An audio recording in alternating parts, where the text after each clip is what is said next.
Grandmother spends 20 years without seeing her grandson, and when she finds out that he has become a millionaire she returns demanding part of the money, but what happens next leaves the little lady speechless. Thomas could not believe what he was hearing. It was too absurd. Standing there in front of the woman who claimed to be his grandmother, the 20-year-old young man felt indignation consume his heart. Loretta, a lady of about 70 years old with a bitter expression and irritating voice, stamped her foot on the floor and crossed her arms, making a scene worthy of a soap opera. Her demanding presence filled the room, and the aura of desperation that surrounded her seemed to suffocate Thomas. "It is your obligation as my grandson," she said, her voice raised and related to an arrogance cultivated over the decades. "Where have you ever seen someone deny their family like that, you insolent little brat? Who do you think you are to talk to me like that?" Thomas retorted, his voice trembling with indignation and remorse. "I am not responsible for you." He wondered how that woman had the audacity to knocking on his door and demanding something from him as if he owed her something. Fury shone in Loretta's eyes as she screamed, her finger poking the young man's chest as if she wanted to pierce his petulance. "Your father should have taught you to have manners, young man, to be more polite with your family," she retorted, the accusation burning like acid. "But I bet he must still be too much of a bum for that, right?" And turning to the side, she chose her accusing finger in the face of Caesar, Thomas's father, and declared with all her strength that I should never have let my daughter stay with a bum like you. Those words hit Caesar like a stone, even though he had stood there in the doorway in silence. The man looked like a spectator in a movie who didn't want to watch. His features revealed a mixture of anger and remorse. Caesar took a deep breath, his gaze distant as if he were trying to save himself from the scene. He knew very well who was to blame for all that confusion, which had started 20 years ago. Thomas was loaded with tension, with his fists clenched, feeling a wave of conflicting emotions. He didn't understand why he had to bear the weight of the choices made by others. Why should he care about that woman? The questions hammered in his mind as he felt more and more cornered, not knowing what to do. "I'm not leaving here until I have what I want," said Loretta like an ultimatum. The three stood there looking at each other while the years of guilt, remorse, and hatred weighed on them like a big cloud, announcing a dangerous storm. But what was happening? Why was Thomas denying his own grandmother, and whose fault was this story? After all, good for us to better understand what was happening, we need to go back to the beginning, when it all started. Caesar was just a carefree 16-year-old boy playing soccer in the park with his friends on a magnificent spring Sunday. The sun was shining brightly and the smell of freshly cut grass hung in the air, creating a perfect atmosphere for fun. While dribbling the ball, something caught his attention, a young woman, perhaps the most beautiful he had ever seen, riding by on a bicycle. Her loose hair danced in the wind and her smile lit up the day.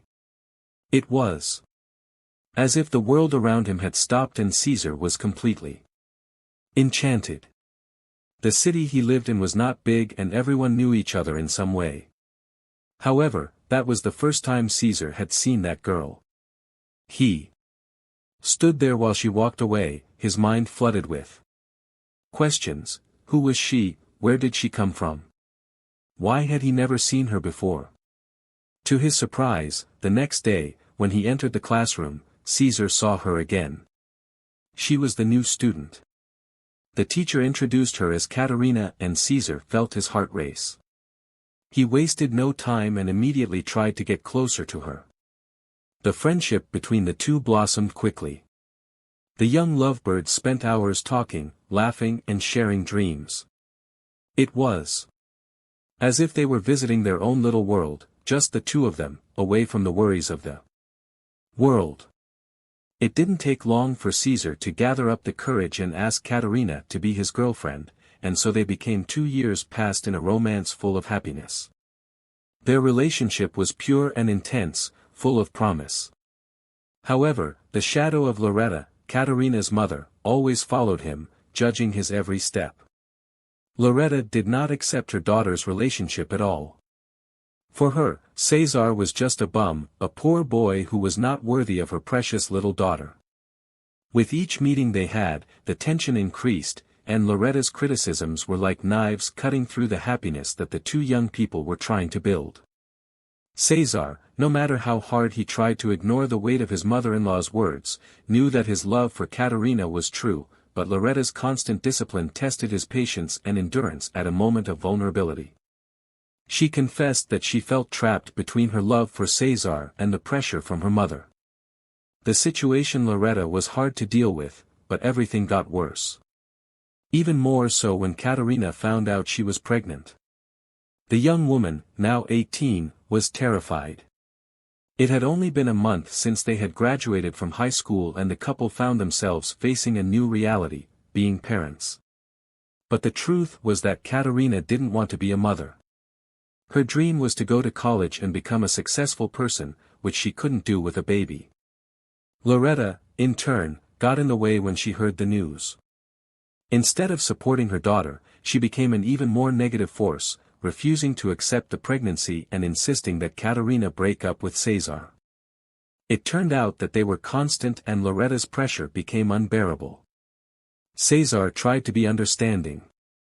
But he saw the young woman crumble under the pressure of expectations. It was painful, but he wanted to be by her side, offering all the love and support he could. However, Katerina's internal battle was greater than Cesar could have imagined. And then, as soon as Katerina gave birth, everything changed.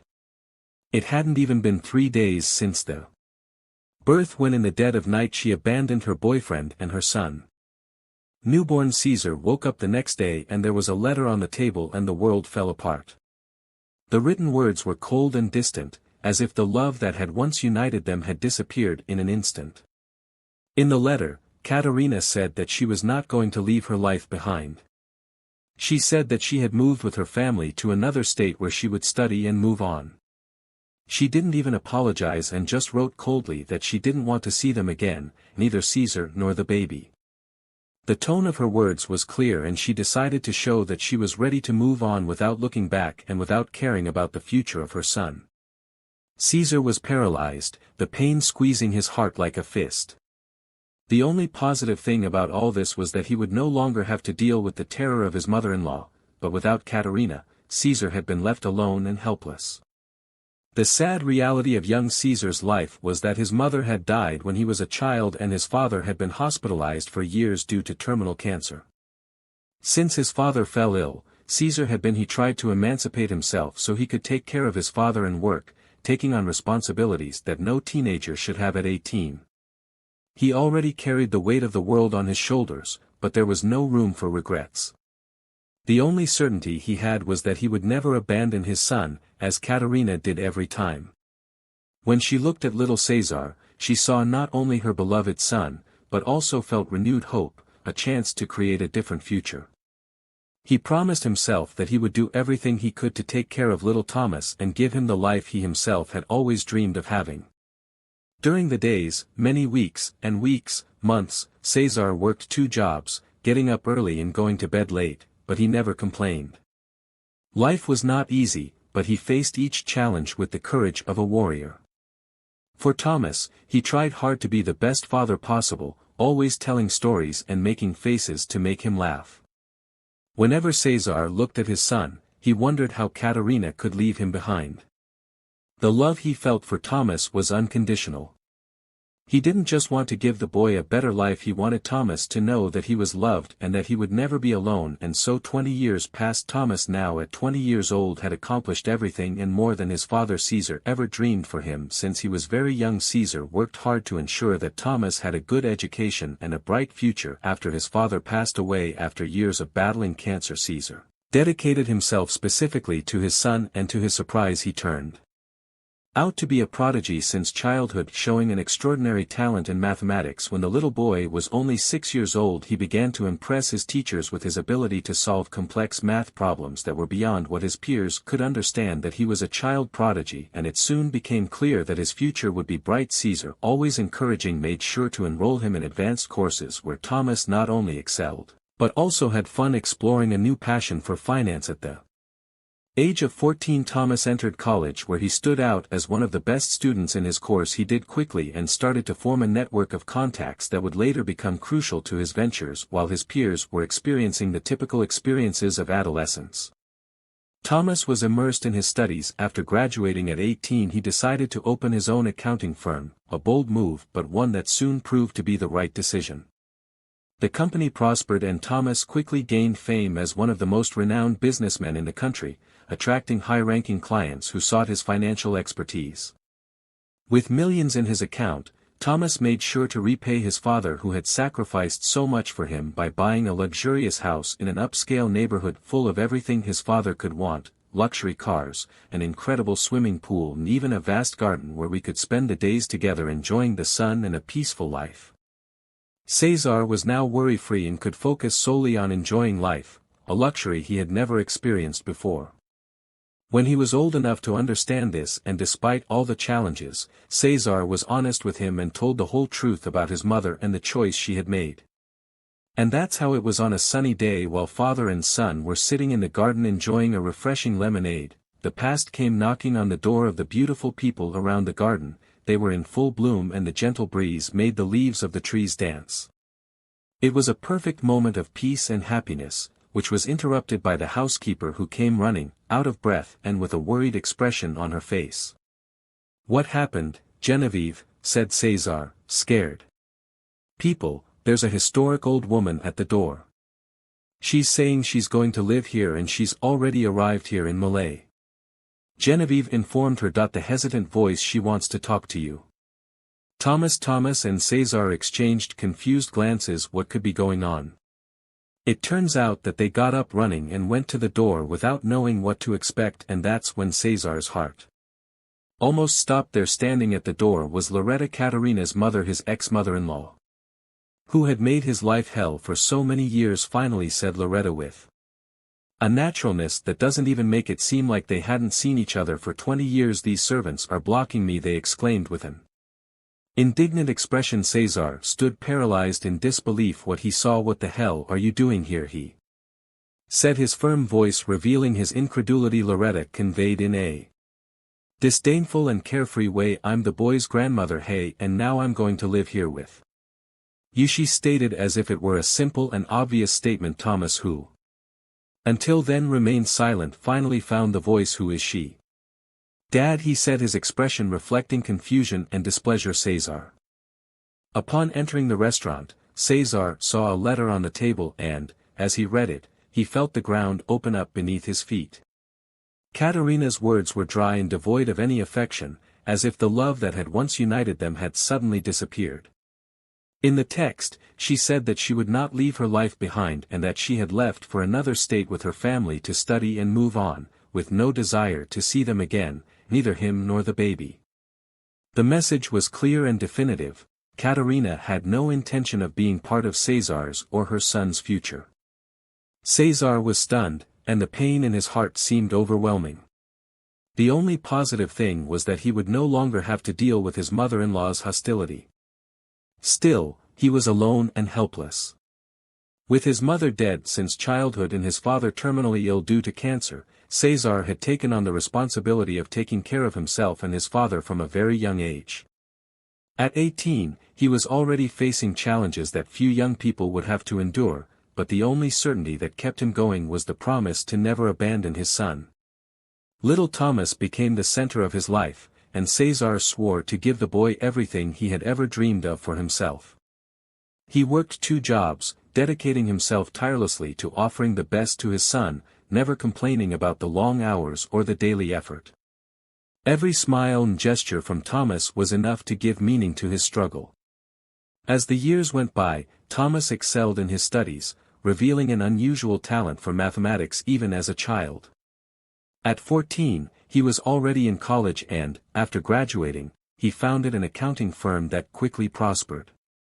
He made sure to repay his father for all his sacrifice, providing him with a comfortable life in a large and cozy house. It was on a peaceful day that the past knocked on the door. The housekeeper, Genevieve, arrived alarmed, warning that a woman was at the door demanding to speak to Thomas. When he and Cesar answered the door, they were met by Loretta, Caterina's mother, who arrogantly announced that she would live with them, claiming to be Thomas's grandmother. Surprised and outraged, Thomas confronted her, stating that she had never been a real family to him or his father. Even after trying to appeal to their compassion, Loretta was firmly rejected. Cesar made it clear that he would not tolerate abuse and threatened to call the police if she persisted. With no other options left, Loretta left, taking with her the weight of her choices and the estrangement of a daughter who blamed her for her unfortunate decisions. Meanwhile, Cesar and Thomas moved on with their lives, now accompanied by Genevieve, with whom Cesar had built a home full of affection and harmony. Thomas, in turn, also found love, marrying a special woman who brought even more happiness into his life.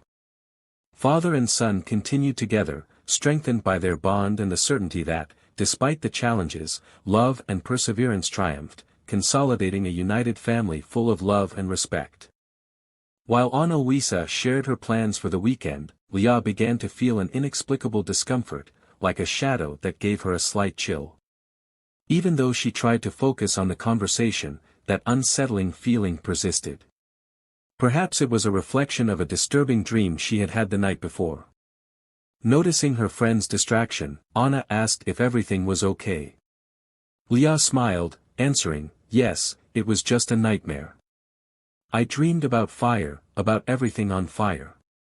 Ana frowned in concern, but before she could comment, the boss called the two of them to review the last details before opening.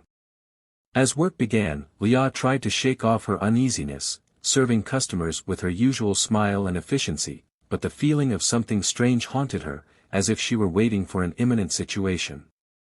She observed the movement around her, the families and couples enjoying the restaurant, but her mind insisted on returning to the feeling, which only grew stronger as the day progressed. During her break, Leah picked up her cell phone and came across a headline: an arson attack had occurred in a nearby city, and the police were mobilized to search for the person responsible, who had fled. When she shared the news with Ana, her friend, who is known for believing in omens, widened her eyes and suggested that the dream could be a sign. "I think the universe sends warnings sometimes. Stay alert, something else might happen," said Ana, reinforcing Leah's discomfort. Back at work, Leah tried hard to concentrate, but the crowded restaurant and the conversation seemed to weigh on her that day. Each notification on her cell phone increased her tension, and the coincidence between the dream and the news fueled her anxiety. In the midst of the lunch rush, the peace was abruptly interrupted by a loud bang. The doors suddenly opened, and 9 police officers entered in formation, with serious expressions. The restaurant fell silent, and all eyes turned to the scene. Leah felt her heart race when she saw the police officers, certain that the premonition that had been with her was finally being revealed. Could the fugitive be there? With effort, she tried to remain calm and went to the group to assist them, without letting her tension show. One of the officers, who seemed to be the leader, began to explain, and Leah, intrigued and apprehensive, knew that that day would become one that she would never forget. As they talked about their weekend plans, Leah was overcome by an unsettling feeling, like a shadow crossing her mind, bringing an unexpected chill. She tried to focus on her friend's words, but a premonition that something was about to happen tormented her, perhaps triggered by a nightmare from the night before. "Are you okay, Leah?" Ana asked, noticing her distraction. "Yes, I just had a strange dream. I dreamed about fire, everything was burning," she replied, trying to smile. Before Ana could continue the conversation, the boss called them to review the last details before opening.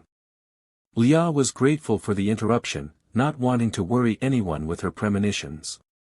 As the day progressed, Leah tried to focus on her tasks, serving customers with her usual smile and friendliness, but the feeling of uneasiness persisted.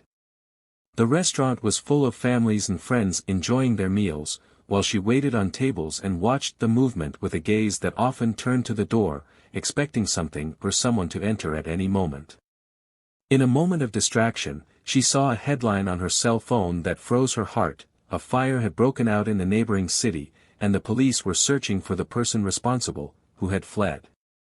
Leah couldn't help but share the news with Ana, who immediately associated the event with Leah's dream. Shortly after, the restaurant door opened with a bang, and a line of police officers entered, creating a buzz among the customers and employees, all exchanging curious and apprehensive glances. Leah tried to hide her uneasiness as she watched them sit down at a table, maintaining a serious posture. One of the police officers, in a polite tone, ordered soft drinks for everyone, and Leah promptly went to get them, silently questioning the reason for their presence there. When she returned with the drinks, she was surprised when one of the police officers confided, "We're waiting for someone. When he arrives, I'll signal you, and could you guide him to us?" Leah, still stunned by the request, nodded, feeling like an important player in a scene that seemed to come straight out of a mystery movie. For the rest of the shift, her gaze constantly strayed to the door, as she tried to guess who was expected. Each new customer made her heart beat faster, but the police officer remained impassive, without giving any sign. Finally, the moment arrived. The police officer looked at Leah and made a discreet sign. With her heart racing, she approached the door, where she saw the man she had been waiting for. He was not a fugitive or a criminal, but the new chief of police, who arrived without knowing what was waiting for him. "He's here," announced one of the police officers with a smile, and the entire group began to applaud in celebration of their colleague's recent promotion. Leah, who had spent the day anxious and apprehensive, couldn't help but smile when she realized that all the tension had been just a misunderstanding, and the day ended with an unexpected celebration at the restaurant. The restaurant was filled with an infectious energy as everyone, including the other customers, joined in the celebrations. Laughter and applause echoed, accompanying the tribute to the chief who, with gratitude and emotion, took his reserved place in the center of the table. Leah, the waitress, watched the scene with relief and joy, seeing the tension that had built up throughout the day dissipate. "I was so worried for nothing," she muttered to herself, laughing with relief.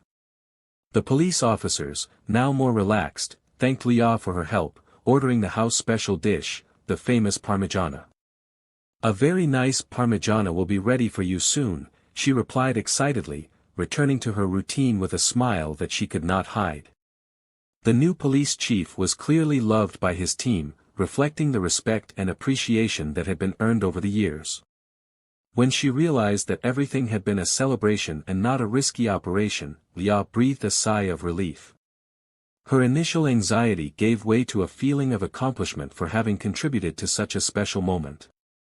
As the atmosphere in the restaurant turned into pure celebration, she realized how much that day, previously ordinary, had become something unforgettable.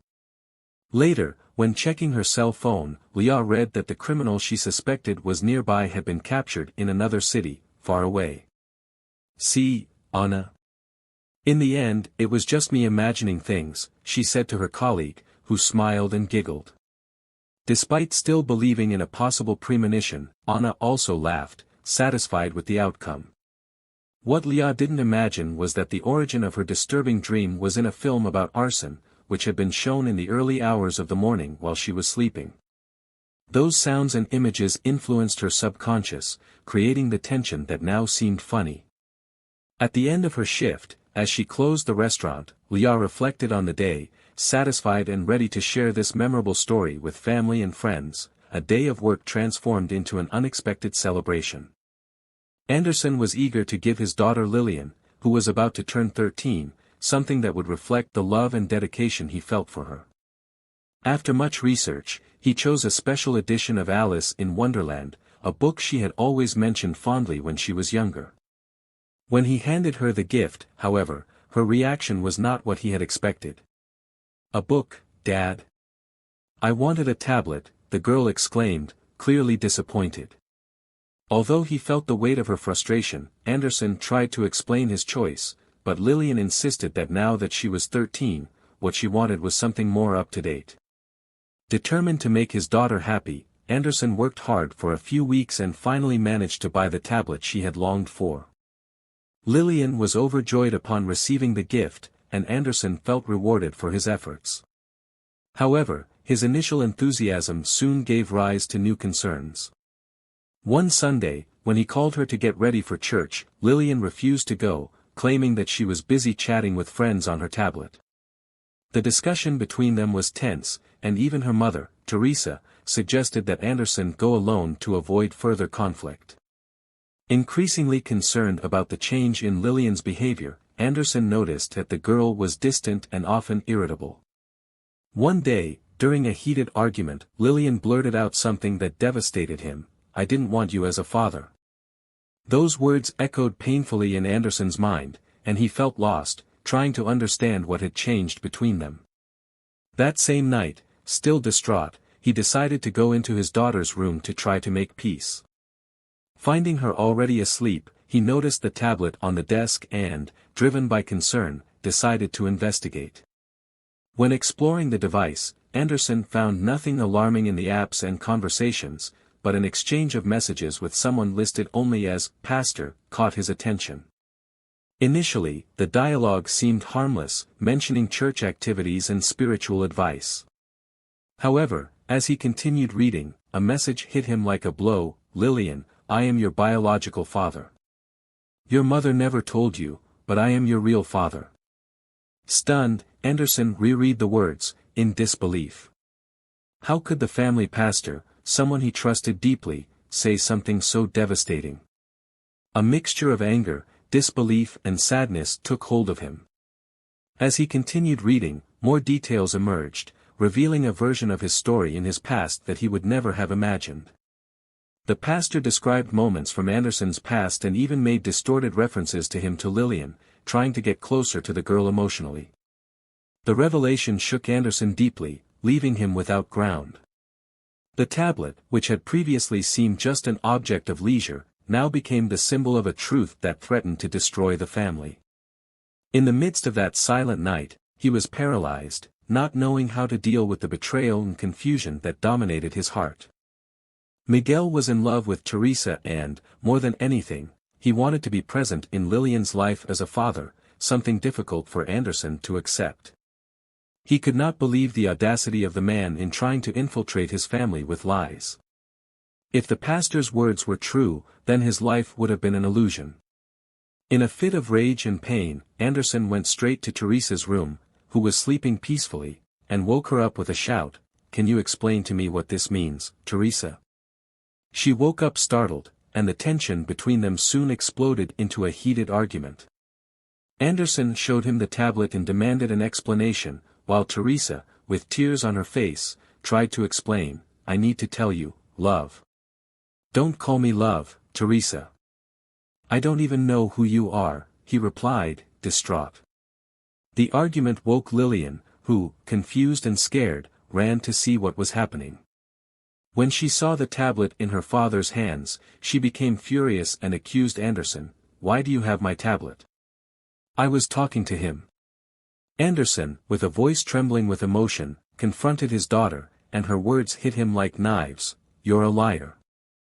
With his heart torn apart, Anderson saw Teresa trying to mediate: "It's not like that, daughter. Your father is a good person." Consumed by anger and confusion, Anderson could barely control his emotions. Teresa tried, in vain, to clarify the situation, but he was already determined to settle things with Miguel. Ignoring Teresa's pleas, he left the house without looking back. When he arrived at the pastor's house, who was also his cousin, he knocked hard on the door, determined to confront him about the truth he had told Lillian. Miguel, confused by the situation, barely had time to react before Anderson confronted him aggressively, demanding to know the truth about the messages. The shouting soon caught the attention of the neighbors, who came out to see what was happening. In that tense moment, Anderson almost punched the pastor, but was restrained by Teresa's scream, who, crying, begged him to stop, reminding him of the consequences that this could bring. In response to Teresa's plea, Anderson released Miguel and left the place, devastated.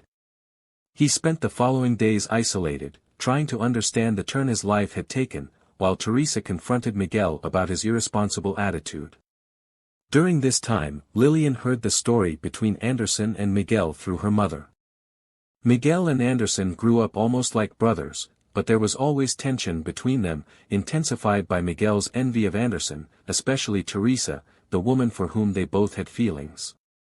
When he was young, Anderson faced a tragic episode. His friends tried to rob a store, and he, trying to convince them to give up, ended up involved. During the confusion, the store owner attacked him, and he was wrongly accused while his friends fled.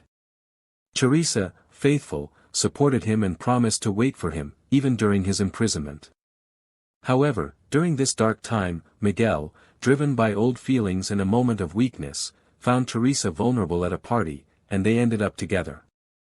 After Anderson was released and he and Teresa got married, Miguel was tormented by guilt and remorse for what he had done. Miguel had embraced religion in search of redemption, becoming a pastor in the congregation attended by Anderson and Teresa. Anderson, who trusted his cousin completely, would never suspect what he had done in the past with his wife. Despite the apparent transformation, Miguel never gave up his desire to be part of the life of Lillian, his daughter, born during that turbulent period. He waited years to tell the truth, and when Lillian approached adolescence and Anderson confessed that things were complicated at home, Miguel decided to tell the girl his version of events. But when he revealed the truth, he distorted details to justify his presence, painting Anderson as a criminal, omitting that he had gotten involved with Teresa without her consent. Confused and hurt by the revelations, Lillian rejected her father without realizing that she was being manipulated. When Anderson returned home and confronted Teresa, she finally admitted the truth, confirming that Lillian was her daughter. At Anderson's request, they took a paternity test, and when the positive result came back, confirming Anderson as the biological father, relief and joy filled the family. Lillian, moved, apologized to her father for having believed the lies, and Anderson hugged her, reaffirming his unconditional love. Determined to deal with Miguel, the couple took the case to the church leaders, who, upon discovering the truth, decided to revoke his position as pastor. Miguel, unmasked in front of the community, faced the loss of respect in his position, leaving the city in the midst of the scandal. Anderson, when challenging him for the last time, made it clear that he chose the dignity of the family over revenge. United by overcoming adversity, the family found renewed strength and resilience, reinforcing the bonds of love and trust. Time brought healing, and the family once again celebrated the little moments, becoming an example of unity and hope. With forgiveness in their hearts, Anderson and Teresa were ready to move on, knowing that the love they shared would always be their greatest strength. If you enjoyed this story, the next video will also move you. Don't forget to subscribe to the channel, like it and activate the bell so you don't miss our next videos. Until the next moving story.